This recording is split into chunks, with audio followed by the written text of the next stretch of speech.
Stoichiometry क्या होता है, स्टाइकोमेट्रिक कोफिशिएंट क्या होता है और मोल कंसेप्ट में इसके कैसे न्यूमेरिकल्स होते हैं, we'll see। तो देखो सबसे पहले हम एक केमिकल रिएक्शन ले लेते हैं बेटा।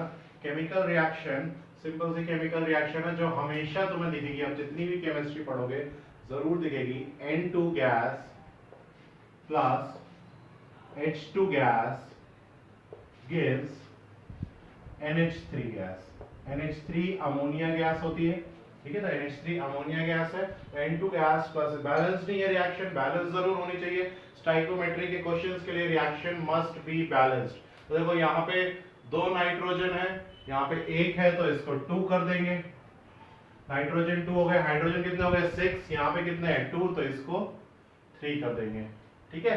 अब यहाँ पे सपोज 1 है, यहाँ पे 1 ही है तो ये, तो 1 3 एंड 2 इसको हम बोलते हैं स्टाइकोमेट्रिक कोफिशिएंट, है ना। ये 1 2 एंड जो 3 है इसको हम बोलते हैं स्टाइकोमेट्रिक कोफिशिएंट,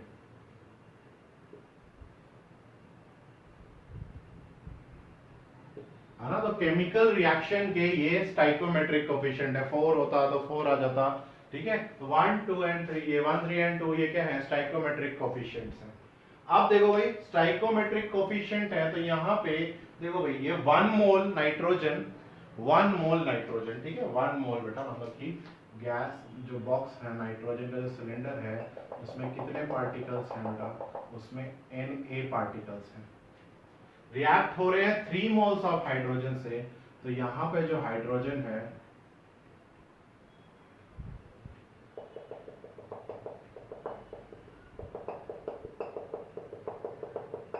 वो कितने मोल हाइड्रोजन से रिएक्ट हो रहे हैं, 3 Na, 3 मोल हाइड्रोजन से रिएक्ट हो रहे हैं। और अमोनिया के कितने बन रहे हैं बेटा, अमोनिया गैस के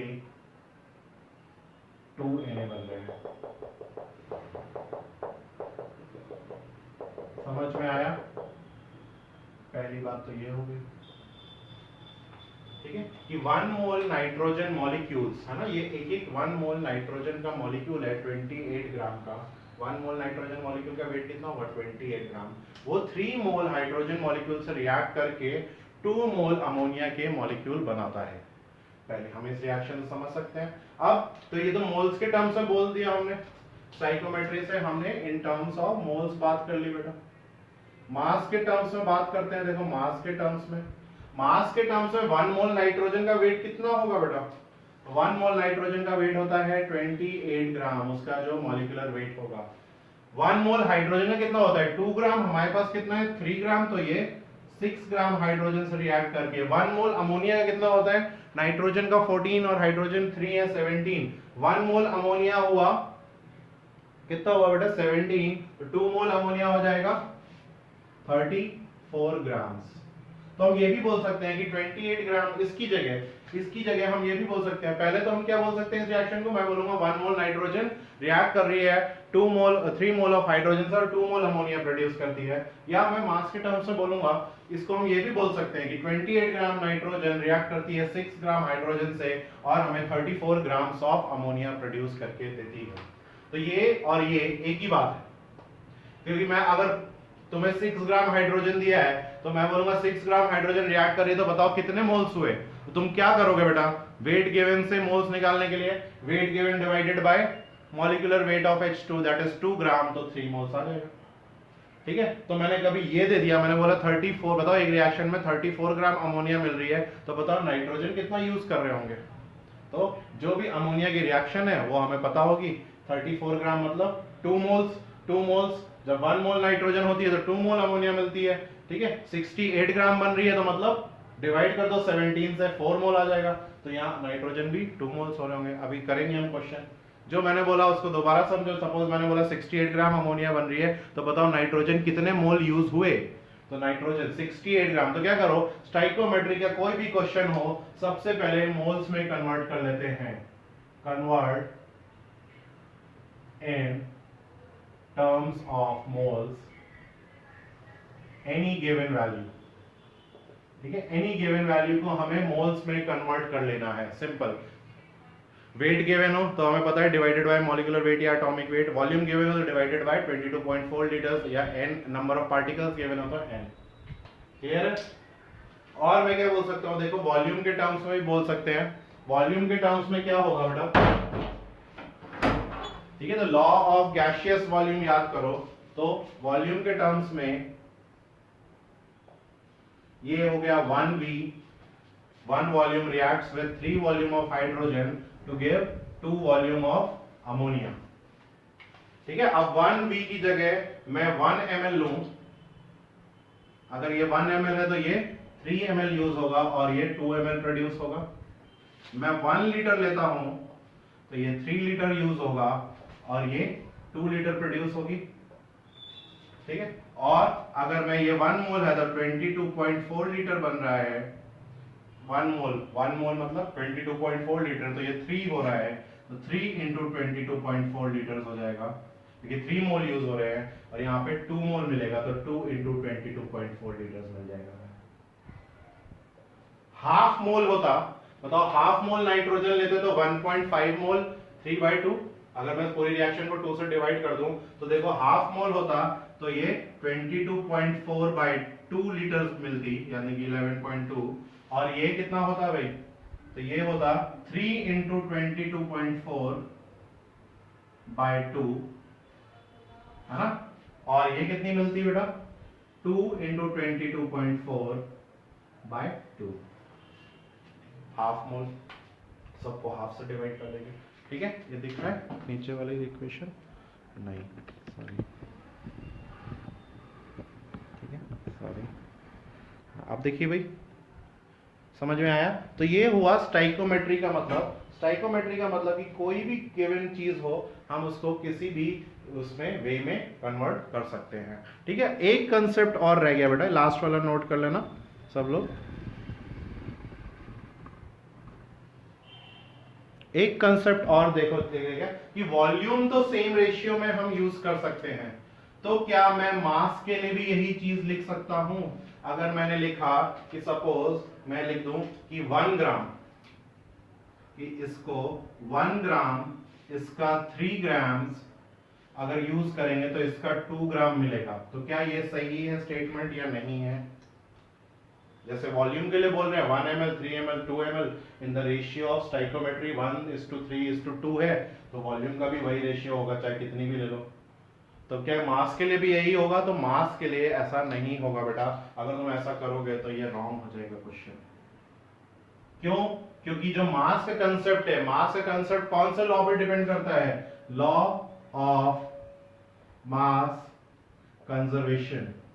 लॉ ऑफ मास कंजर्वेशन क्या कहता है बेटा कि total weight of reactants, total mass of reactants is equal to total mass of product. देखो यहाँ पे फॉलो हो रहा है कि नहीं हो रहा है? 28 + 6 34 हो रहा है, तुम डबल कर दो, डबल कर दो 56 + 12, देखो आता है कि नहीं आता है? आता है। तो law of mass conservation her balanced chemical reaction में फॉलो होता ही होता है। यहाँ पे हो रहा है 1 + 3 4, नहीं, तो दैट इज व्हाई ये कंसेप्ट फॉलो नहीं होता है। यहाँ पे कौन सा फॉलो हो रहा है? ये लॉ ऑफ गैसियस वॉल्यूम्स तो फॉलो हो रहा है, या एवोगाड्रोस लॉ हो रहा है कि equal moles of gases contain equal number of particles, law of gaseous volume. ठीक है, एक बार वहां से फिर से रीड करना और यहाँ पे फिर देखना। तो मास के लिए ये चीज अप्लाई नहीं होती है, this is only applicable for volumes. क्यों होता है बेटा ऐसा? क्योंकि वॉल्यूम में हम एक कॉमन फैक्टर से डिवाइड कर रहे हैं। सपोज 1 लीटर है तो 1 लीटर में कितने मोल्स होंगे? We will divide by 22.4। 3 litre में कितने मोल्स होंगे? तो भी 22.4। 2 लीटर में कितने मोल्स होंगे? तो भी 22.4। समझ आया? क्यों? मॉलिक्यूलर वॉल्यूम से डिवाइड करना है, पर मास में मोल्स निकालने हैं, तो 1 ग्राम नाइट्रोजन के मोल्स निकालना है तो हम किससे डिवाइड करेंगे? 28 से करेंगे। 3 ग्राम हाइड्रोजन के मोल्स निकालना है तो 2 ग्राम से करेंगे। 2 ग्राम अमोनिया का निकालना है तो हम 17 ग्राम से डिवाइड करेंगे, उसके मॉलिक्यूलर वेट से डिवाइड करेंगे। नाइट्रोजन का मॉलिक्यूलर वेट 28 होगा तो wait given upon 28, wait given upon 2, hydrogen के लिए, अमोनिया के लिए वेट गिवन अपॉन 17। तो रेशियो क्या सेम आएगा? नहीं आएगा।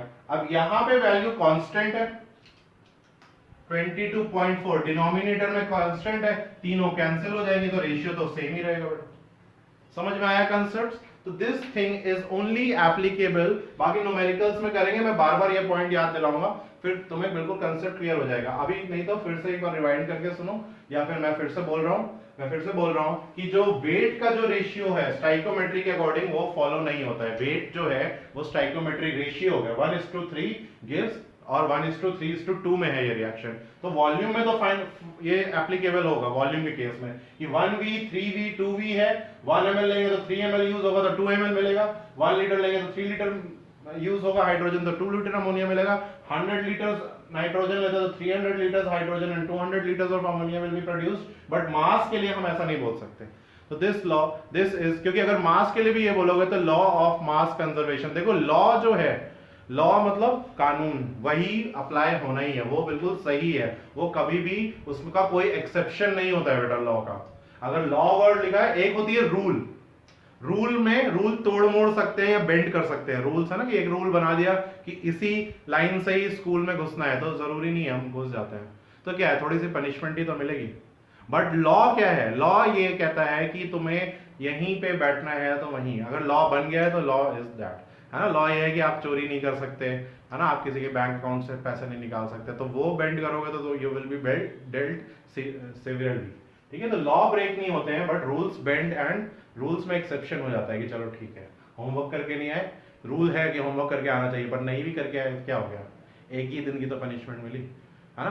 बट आप किसी के साथ बहुत स्ट्रिक्टली मिसबिहेव नहीं कर सकते इन स्कूल, है ना, किसी अपने सीनियर को मार वार नहीं सकते, आप सस्पेंड हो जाओगे। तो वो रूल है कि कम से कम डिसिप्लिन रिस्पेक्ट होनी चाहिए, दैट इज द रूल, है ना, but that is law, sorry. और रूल जो है वो बेंड हो सकता है, तो ये लॉ है बेटा, law can not be broken for chemical reaction, any chemical reaction, total mass of reactants is equal to total mass of products, ये चेंज नहीं हो सकता।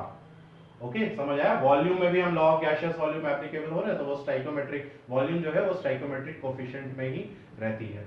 क्लियर, आई होप सबको समझ आ गया होगा यहाँ तक। चलो फिर हम जो अभी हमने कंसेप्ट समझा स्टाइकोमेट्री का, इसको क्वेश्चन में अप्लाई करके देखते हैं। क्वेश्चन में देखो क्या गिवन है, when 56 gram of nitrogen gas react with hydrogen, एक मिनट, क्वेश्चन मिसप्रिंट है समथिंग, मिस्टेक कर देते हैं, reacts with 12 ग्राम हाइड्रोजन, ठीक है। तो क्वेश्चन लिख लो बेटा, when 56 gram of nitrogen reacts with 12 gram of hydrogen gas, 12 gram of hydrogen gas, then calculate the mass of ammonia formed, ठीक है। तो 56 ग्राम नाइट्रोजन है, वो रिएक्ट कर रही है 12 ग्राम ऑफ हाइड्रोजन से, तो कितना मास बनेगा। देखो जब भी क्वेश्चन आया ऐसे बेटा स्टाइकोमेट्री के लिए, जो गिवन है मैं ऊपर लिख लेता हूं। देखो नाइट्रोजन कितनी है 56 ग्राम, हाइड्रोजन कितनी गिवन है 12 ग्राम, तो कह रहा है बताओ कितनी अमोनिया मिलेगी, ठीक है। बताओ भाई रिएक्शन का स्टाइकोमेट्री क्या होता है बेटा, 1 mole of nitrogen, 3 mole of hydrogen and 2 mole of ammonia. अभी तो देखो सिंपल रिएक्शन गिवन है, कई बार होगा रिएक्शन नहीं गिवन होगी, बैलेंसिंग वगैरह सब तो नहीं करनी पड़ेगी, तो ये स्टाइकोमेट्री होगी बेटा। तो बताओ भाई क्या करें, मोल्स, मैंने वो लिखवाया था स्टाइकोमेट्री के क्वेश्चन है, तुरंत मोल्स में कन्वर्ट कर दो, कुछ भी गिवन हो, कैलकुलेट नंबर ऑफ मोल्स। तो बताओ भाई वेट गिवन है 56, वेट गिवन है 56, डिवाइड किससे कर दे मोल्स निकालने के लिए 28 से, वेट गिवन है 12 ग्राम, डिवाइड किससे कर दे 2 से, ठीक है। तो ये कितना हो गया, नाइट्रोजन के 56 ग्राम में नाइट्रोजन के कितने मोल्स बेटा 2 मोल्स ऑफ N2, और ये 6 मोल ऑफ H2। तो अब हम बता सकते हैं, ठीक है, या फिर देखो एक तो ये मेथड हो गया, तो देखो रेशियो क्या होता है 1:3 का, अगर इसके 1 मोल यूज हो रहे हैं तो इसके 3 होंगे तभी रिएक्शन पूरी होगी। अगर नाइट्रोजन के 1 है, हाइड्रोजन के 3 नहीं है, 2 है, 2.5 है, 2.99 है, तो भी रिएक्शन पूरी नहीं होगी, 3 मोल ही चाहिए तभी 2 मोल बनेगा।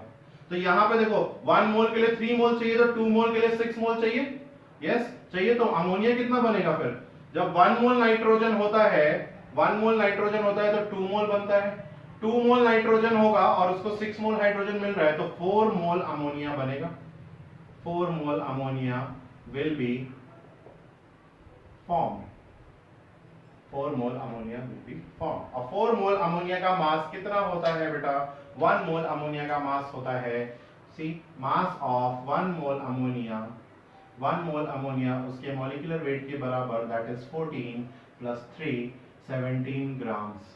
नाइट्रोजन का 14, 3 हाइड्रोजन का 3 ग्राम 17 ग्राम। तो मुझे कितने का फाइंड करना है, 4 मोल का करना है, तो 17 इंटू 4।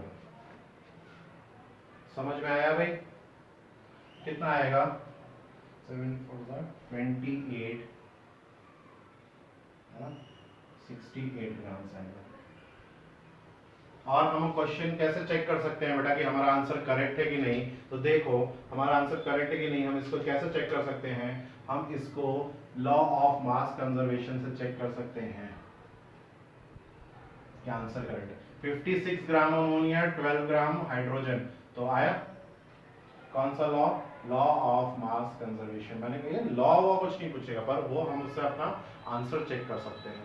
समझ में आया? तो कुछ भी गिवन हो उसको सबसे पहले नंबर ऑफ मोल्स में कन्वर्ट कर दो एंड देन यू सी कि क्या पूछा है, क्या पूछा है। तो मोल, उसी के मोल्स निकाल लो, और मोल से 4 मोल अमोनिया की वॉल्यूम पूछ सकता था वो, अभी पूछा ही है। देखो volume of ammonia at STP, तो वॉल्यूम बताओ 1 मोल अमोनिया की वॉल्यूम कितनी होती है बेटा?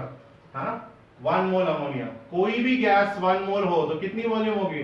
22.4 लीटर। तो 4 मोल अमोनिया की कितनी वॉल्यूम होगी? 4 mole ammonia will be 22.4 litres into 4, इतनी अमोनिया बनेगी। सिंपल, क्लियर है? समझ आया? इसको नोट करो, फिर थोड़ा सा थर्ड पार्ट भी है इस क्वेश्चन का, वो भी देखते हैं। थर्ड पार्ट क्या कह रहा है? पॉज करके नोट कर लो भाई सब लोग, दिख रहा है? क्लियर? हाँ।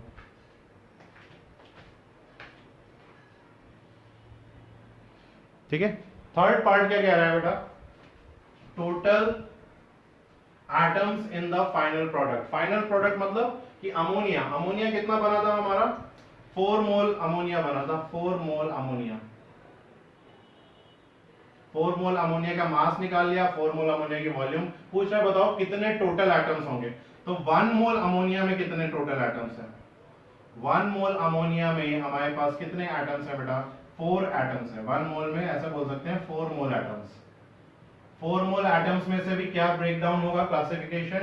1 मोल तो नाइट्रोजन के होंगे, नाइट्रोजन एटम के, और 3 मोल हाइड्रोजन एटम के होंगे, है ना? एक मॉलिक्यूल में एक नाइट्रोजन और 3 हाइड्रोजन। तो मेरे पास 1 मोल अमोनिया है, तो 1 मोल अमोनिया में 1 mole nitrogen atom and 3 mole hydrogen atom. हमें तो इससे मतलब है भाई टोटल 1 मोल में 4 मोल है, या फिर मैं क्या बोल सकता हूं 4Na एटम्स हैं। तो बताओ भाई 4 मोल अमोनिया में कितने होंगे बेटा? 4 mole ammonia will contain, 4 mole ammonia में होंगे 16 Na atoms, 16 Na atoms.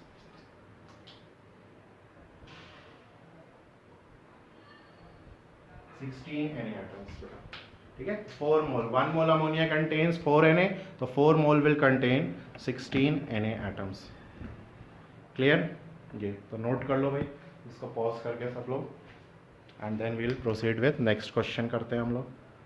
Next question है when 120 gram of carbon is completely burn, मतलब कि 120 ग्राम कार्बन उसको हमने पूरी तरह जला दिया, कंबशन कर दिया इन प्रेजेंस ऑफ, कंबशन जो है ना, जलाना जो है हमेशा कार्बन ऑक्सीजन की प्रेजेंस में ही होता है। बिना ऑक्सीजन के कोई भी फायर या कुछ भी सस्टेन नहीं कर सकता है। जैसे कैंडल का एक्सपेरिमेंट होगा, कैंडल को ग्लास से कवर कर दो, वो बर्न थोड़ी देर बाद होगी, इंस्टेंटली भी नहीं, क्योंकि अभी ग्लास की वॉल्यूम में भी तो कुछ ऑक्सीजन होगी। जब वो सारी की सारी यूज हो जाएगी तब कैंडल बर्न होना बंद हो जाएगी। तो कुछ भी होता है, और कंबशन मतलब तुम्हें ऑक्सीजन के साथ ही रिएक्शन हो रही है, या ऑक्सीजन की प्रेजेंस में ही वो हो रहा है। In presence of oxygen at 0 degree Celsius and 1 atmospheric pressure, मतलब ये एनटीपी दिया हुआ है, सॉरी एसटीपी दिया हुआ है। STP, STP mean standard temperature and pressure, standard temperature 0 degree Celsius या 273 केल्विन एंड 1 एटमॉस्फेरिक प्रेशर। तो क्या कह रहा है? 120 ग्राम कार्बन है, बर्न हो रहा है ऑक्सीजन की प्रेजेंस में। तो बताओ कितने ऑक्सीजन गैस रिक्वायर्ड है? पहले तो हम निकाल लेते हैं, कितने मोल्स के टर्म्स में ही निकालेंगे। 120 ग्राम को भी मोल्स में कन्वर्ट करेंगे, और फिर केजी में इसका आंसर बताना, और फिर बोल रहे हैं वॉल्यूम। देखो इसमें इक्वेशन वगैरह कुछ नहीं दे रखी बेटा, इक्वेशन हमें पता होनी चाहिए, और ऐसे धीमे धीमे जैसे जैसे अभी तो फर्स्ट चैप्टर का फर्स्ट पार्ट ही चल रहा है ना, धीमे धीमे हमें पता चल जाएगी इक्वेशंस कौन सी चीज से क्या होता है। वो बोल देगा इसकी इससे रिएक्शन हो रही है, बताओ भाई सिंपली। ठीक है, तो इक्वेशन हमें पता चलती जाएगी जैसे जैसे हम आगे 11th होता जाएगा, 12th होता जाएगा, पता चलता जाएगा। ठीक है, अभी के लिए तो मैं ऐसे ही क्वेश्चन आएंगे जिनकी इक्वेशन तुम्हें पता हो। तो देखो कभी भी कार्बन का कंबशन होगा बेटा, ये कार्बन है ना, कितना कार्बन है? 120 ग्राम है। तो ये जो कार्बन है इसका कंबशन हो रहा है, तो C plus O2 gives CO2 gas, और O2 भी गैस है, और कार्बन तो लेकिन सॉलिड है, तो C plus O2 gives CO2 gas. बेटा कितना C कार्बन है, देखो मैंने कहा इसके ऊपर लिख लेते हैं 120 ग्राम। और क्या पूछ रहा है कि कितना ऑक्सीजन के ग्राम्स यूज होंगे। तो देखो रिएक्शन बैलेंस है, बैलेंसिंग भी चेक करनी है। क्यों बैलेंसिंग चेक करनी है? स्टाइकोमेट्रिक कोफिशिएंट तो देखना है हमें। तो स्टाइकोमेट्री देखो, कार्बन एक oxygen 2 oxygen, reaction is balanced. तो यहाँ पे हम बोल सकते हैं स्टाइकोमेट्रिक कोफिशिएंट हम लिख सकते हैं यहाँ पे 1 mole carbon reacts with 1 mole of oxygen to give 1 mole of carbon dioxide. क्या लिख रहा हूं देखो मैं, 1 mole of carbon reacts with 1 mole oxygen to give 1 mole carbon dioxide, to give 1 mole carbon dioxide। Clear है भाई यहां तक सबको? तो ये 1 मोल कार्बन डाइऑक्साइड। अब बताओ भाई, अभी तो 1 के लिए गिवन रिएक्शन के हमें गिवन कितना है 120 ग्राम। 120 ग्राम में कितने मोल्स होंगे कार्बन के? बताओ 120 को डिवाइड कर दे कार्बन के एटॉमिक वेट से, तो 12। कितने मोल्स आए बेटा? बताओ भाई कितने मोल्स आए? दिख रहा है नीचे तक? हाँ काफी स्पेस है। तो 1 मोल ये आए 10 मोल्स। तो 1 मोल से 1 मोल रिएक्ट कर सकता है बेटा। तो 10 मोल कार्बन अगर हमने लिया है तो ऑक्सीजन की भी कितनी जरूरत होगी? 10 मोल ऑक्सीजन की ही जरूरत होगी, क्योंकि रेशियो क्या है 1:1। ठीक है, तो मोल्स में, मास में सेम नहीं बोल सकते, इसमें तो बोल सकते हैं। तो मुझे अगर 1 मोल कार्बन कंबशन करना है तो 1 मोल ऑक्सीजन चाहिए, 10 मोल करना है तो 10 मोल ऑक्सीजन चाहिएगा। तो 10 मोल ऑक्सीजन का गैस का हमें कितनी ऑक्सीजन चाहिए बेटा? 10 मोल चाहिए। तो 10 मोल ऑक्सीजन गैस की वेट इन केजी बताना है। बताओ 1 मोल ऑक्सीजन का वेट कितना होता है? 1 मोल ऑक्सीजन का वेट होता है 32 ग्राम्स। यहां पे कितनी रिक्वायर्ड है? Required 10 mole oxygen. तो 10 मोल ऑक्सीजन का कितना हो जाएगा? 32 इंटू 10, 320 ग्राम्स। 320 ग्राम्स, ठीक है भाई। तो 320 ग्राम्स हो जाएगा बेटा, 320 ग्राम्स। पर इसको हमें केजी में बताना है, आंसर ये करेक्ट नहीं है अभी, केजी में बताना है। तो केजी में बताने के लिए बताओ 1 ग्राम में कितने केजी? 1 ग्राम में कितने केजी? तो अगर नहीं कन्वर्ट करना है या अभी तक नहीं पता है तो 1 kg कंटेन्स 1000 ग्राम्स। मैं पूछ रहा हूं 1 ग्राम में कितने केजी? तो 1 यहां रहने दो, 1000 इधर आ जाएगा। तो 1/1000 kg होते हैं 1 ग्राम में। या ऐसे बोल सकते हैं 1 ग्राम इज इक्वल टू, बताओ कितना? 0.001 kg। या 1 gram is equal to 10⁻³ kgs। कुछ भी याद रखो, मतलब कंसेप्चुअली याद रखो भाई, एनीथिंग। तो 320 ग्राम्स में कितने केजी होंगे? 320 को मल्टीप्लाई कर देंगे किससे? बताओ 1 ग्राम में 0.001, तो 320 में 0.001 इंटू 320, तो कितना आएगा? 320 को 0.001 से मल्टीप्लाई कर देंगे, this will come out to be, या सिंपल है, देखो डिवाइड भी कर सकते हैं। देखो 1 ग्राम में 1/1000 kg, तो 320 ग्राम में कितने हो जाएंगे? 320/1000। किसी भी मेथड से कर लो। 320/1000 मतलब 0 से 0, ये 2 0 है, 0.32, सिंपल 0.320 kg लिखो ना, बाकी तुम समझ लो भाई इसको। तो केजीज के टर्म्स में कितनी ऑक्सीजन चाहिए होगी? 0.320 kg चाहिए होगी। नेक्स्ट वाला तो और भी सिंपल है, volume of oxygen gas required. तो 1 मोल ऑक्सीजन की वॉल्यूम कितनी होगी भाई? कोई इसमें डाउट है क्या? 1 मोल ऑक्सीजन की, कोई भी गैस 1 मोल हो तो उसकी कितनी होगी? 1 मोल ऑक्सीजन विल बी 22.4 लीटर्स। तो 1 मोल ऑक्सीजन इज 22.4 लीटर्स। और हमने कितनी यूज हो रही है? रिक्वायर्ड 10 मोल ऑक्सीजन हो रही है। तो 10 mole oxygen will be 22.4 into 10, that is 224 litres required होगी। Simple, 224 litres will be required here. Clear है? तो ये दो आंसर्स हो गए, है ना। वेट में फर्स्ट वाले पार्ट का हो गया 0.320 kg हो गया, और वॉल्यूम कितनी रिक्वायर्ड हो गई? वो 224 लीटर्स हो गया। ओके, फिर और क्वेश्चन देखते हैं भाई। ये एक नेक्स्ट बेटा एम्पिरिकल फॉर्मूला का क्वेश्चन जो मैंने होमवर्क में दिया था, बच्चों को थोड़ा डाउट था और मैंने वैल्यू भी एक्चुअली थोड़ी सी मिस्टेक कर दी थी। Because find simplest atomic weight of A जो है, ए का जो एटॉमिक वेट है बेटा, ए का एटॉमिक वेट वो कितना बताया था मैंने? ए का atomic weight is 20 and B का एटॉमिक वेट इज 40 बेटा। ठीक है, इसलिए तुम्हें मुश्किल हो रही होगी। रेशियो निकालने में या नेग्लेक्ट करने में, सिंपलेस्ट रेशियो तो कोई बात नहीं, ठीक है। देखो सिंपल, तो अगर 50-50% है, टोटल सैंपल हमने 100 ग्राम ले लिया, टोटल सैंपल हमने 100 ग्राम ले लिया। 100 ग्राम में से ए कितना हुआ, ए 50 ग्राम हुआ, तो बी भी 50 ग्राम हुआ, ठीक है। तो ए के मोल्स निकालने हैं, तो 50 क्या करें बेटा, 50 डिवाइडेड बाय 20, और बी के लिए निकालना है तो क्या करेंगे, 50 डिवाइडेड बाय 40, ठीक है। तो 50 डिवाइडेड बाय 20 जो है दैट विल बी 2.5, ठीक है। तो ये आ जाएगा 50 बाई 2, 5 बाई 2 कितना होता है बेटा, 2.5, सिंपल है। 5 बाई 4 कितना होता है, 1.25 होता है बेटा। दोनों में से कौन सी स्मॉल वैल्यू है, 1.25, तो 1.25 से डिवाइड कर दो,